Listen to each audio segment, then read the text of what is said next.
Confidence ఉండొచ్చు, మరి over confidence ఉండకూడదు. ఇక్కడ మా వారు నేను దంచేస్తాలేమే పచ్చడి అన్నాడు. ఏం పచ్చడి చేస్తున్నాం అనుకుంటున్నారా? చింతకాయ పచ్చడి అయితే నూరుతున్నాము. పచ్చిమిర్చిని బాగా కడిగేసి కొద్దిగా ఆయిల్ పోసుకొని ఫ్రై చేసుకోండి.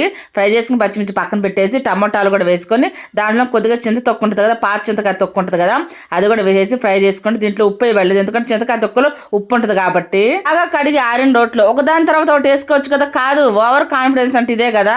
అన్ని వేసి దంచుతా ఉన్నా కంట్లో పడింది.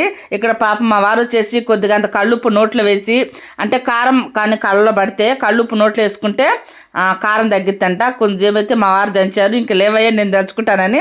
ఇక్కడ పచ్చిమిర్చి బాగా మెదిగిన తర్వాత ఆనియన్స్ కూడా వేసి కచ్చపచ్చగా నూరుకొని, ఇంకా మనం టమాటా పేస్ట్ ఉంటుంది కదా అది కూడా వేసి నూరండి, అంతే, దంచొద్దు, కంట్లో పడే ప్రమాదం ఉంది. ఇక నా తాలింపు వేయకముందే మా సాయి రోట్లో అన్నం వేసాడు, నెయ్యి వేసాడు, తినేసాడు కూడా. నేనైతే తాలింపులోకి చిన్నులపై ఆవాలు జీలకర్ర కరివేపాకు ఉంటే అది కూడా వేసుకోండి. వేడి వేడి అన్నంలోకి భలే ఉంటుంది.